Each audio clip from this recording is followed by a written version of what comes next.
വാഹനാപകടത്തിൽ യുവതിക്ക് ദാരുണാന്ത്യം. യുവതി സഞ്ചരിച്ച ഇരുചക്ര വാഹനത്തിൽ ടിപ്പർ ലോറി കയറിയിറങ്ങുകയായിരുന്നു. മുക്കം അഗസ്ത്യാമുഴിയിലാണ് സംഭവം. വായനാ ദിനത്തിൽ കൊടുങ്ങല്ലൂർ പോലീസ് സ്റ്റേഷനിലൊരുങ്ങിയത് തുറന്ന വായനശാല. KKDM GGHSSലെ NSS യൂണിറ്റാണ് തുറന്ന വായനശാല ഒരുക്കിയത്. പദ്ധതിക്ക് ആവശ്യമായ പുസ്തകങ്ങൾ വാങ്ങിയത് സ്ക്രാപ്പ് ചലഞ്ചിലൂടെ ശേഖരിച്ച തുക ഉപയോഗിച്ച്.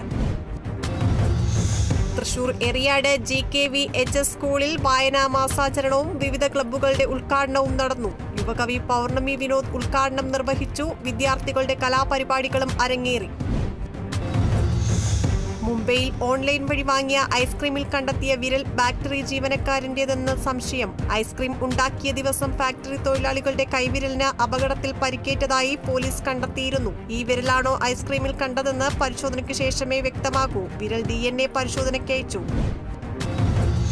കൊല്ലം കടക്കലിൽ മിന്നലേറ്റ് വീടും വീട്ടുപകരണങ്ങളും കത്തിനശിച്ചു. മണ്ണൂർ സ്വദേശി ഗോപിനാഥന്റെ വീടാണ് കത്തിനശിച്ചത്.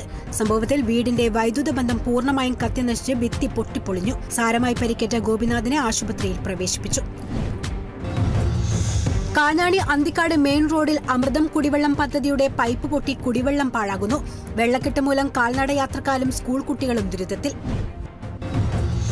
കൊല്ലം ചിതറയിൽ 14-കാരി വീടിനുള്ളിൽ ജീവനൊടുക്കിയ നിലയിൽ. കക്കക്കുന്ന് സ്വദേശി പൂജ പ്രസാദാണ് മരിച്ചത്. മുറിയുടെ കതക് തകർത്ത് നോക്കിയപ്പോഴാണ് പൂജയെ ജനലിൽ തൂങ്ങിയ നിലയിൽ കണ്ടത്. ആശുപത്രിയിൽ എത്തിച്ചെങ്കിലും ജീവൻ രക്ഷിക്കാനായില്ല. ബംഗളൂരുവിൽ ദമ്പതികൾ ആമസോൺ ആപ്പ് വഴി ഓർഡർ ചെയ്ത പാക്കേജിൽ വിഷപ്പാമ്പിനെ കണ്ടെത്തി. ദമ്പതികൾ പരാതി നൽകിയെങ്കിലും നടപടിയെടുക്കാതെ ആമസോൺ. വർക്കല ശിവഗിരി മഠം സന്ദർശിച്ച് കേന്ദ്ര സഹമന്ത്രി സുരേഷ് ഗോപി. ജനറൽ സെക്രട്ടറി സ്വാമി ശുഭാകാനന്ദ ഷാൾ അണിയിച്ച് സ്വീകരിച്ചു. ശ്രീനാരായണ ഗുരുദേവൻ രചിച്ച ശിവസ്തുതി ഗുരുദേവ സമാധിയിൽ ആലപിച്ച ശേഷമായിരുന്നു മടക്കം.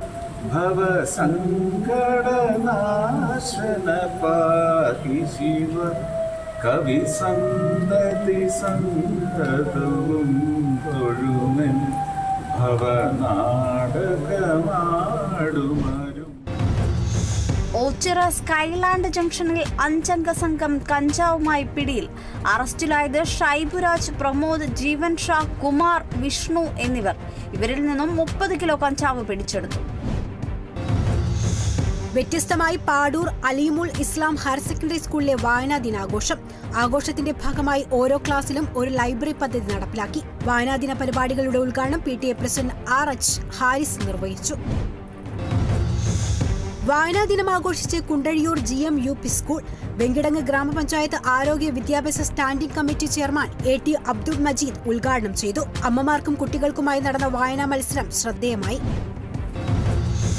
തലശ്ശേരി 3-ാം മൈലിൽ കാറും സ്കൂട്ടറും കൂട്ടിയിടിച്ച് സ്കൂട്ടർ യാത്രികന് ദാരുണാന്ത്യം. വിമുക്ത ഭടൻ ദിലീപ് ബാബുവാണ് മരിച്ചത്. ഇന്ന് പുലർച്ചെയോടെയായിരുന്നു അപകടം. കോഴിക്കോട് അത്തോളിയിൽ ഇടിമിന്നലേറ്റ് സ്ത്രീക്ക് പരിക്കേറ്റു. മങ്കരം കണ്ടിമീത്തൽ പ്രജികലയ്ക്കാണ് ഇടിമിന്നലേറ്റത്. 40-കാരിയായ പ്രജികല വീട്ടുവരാന്തയിൽ നിൽക്കുമ്പോഴായിരുന്നു ഇടിമിന്നലേറ്റത്. MDMAയുമായി 23-കാരൻ പിടിയിൽ. തിരുവനന്തപുരം ചിറയൻകീഴ് സ്വദേശി സൂരജാണ് പിടിയിലായത്. ബാംഗ്ലൂരിൽ നിന്നും വിൽപ്പനയ്ക്കായി കടത്തിക്കൊണ്ടുവന്ന MDMAയുമായി സൂരജിനെ കൊച്ചുവേളിയിലെത്തിയപ്പോൾ റെയിൽവേ പോലീസ് പിടികൂടുകയായിരുന്നു. കൊല്ലം കടയ്ക്കൽ കുമിളിലും നിലമേലും MDMAയുമായി 2 പേർ അറസ്റ്റിൽ. കുമിൾ സ്വദേശി അനന്തു, നിലമേൽ സ്വദേശി ഇൻഷാദ് എന്നിവരാണ് അറസ്റ്റിലായത്. പ്രതികളെ കോടതിയിൽ ഹാജരാക്കി റിമാൻഡ് ചെയ്തു.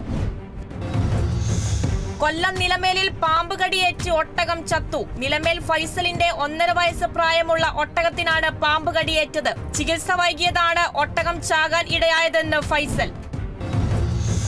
കാനഡയിലെ ഖലിസ്ഥാൻ വിഘടനവാദി നേതാവ് ഹർദീപ് സിംഗ് നിജ്ജറിന് ആദരമർപ്പിച്ചു കനേഡിയൻ പാർലമെന്റ്. നിജ്ജറിന്റെ ചരമവാർഷിക ദിനത്തിൽ പാർലമെന്റ് മൗനമാചരിച്ചു. ഇന്ത്യ പിടികിട്ടാപ്പുള്ളിയായി പ്രഖ്യാപിച്ച നിജ്ജർ കഴിഞ്ഞ വർഷം ജൂൺ 18-നാണ് വെടിയേറ്റ് മരിച്ചത്. കടുത്ത ചൂടിൽ ഹജ്ജിനിടെ മക്കയിൽ മരിച്ചത് 557 തീർത്ഥാടകരെന്ന റിപ്പോർട്ട്. മരിച്ചവരിൽ കൂടുതലും ഈജിപ്തിൽ നിന്നുള്ള തീർത്ഥാടകർ.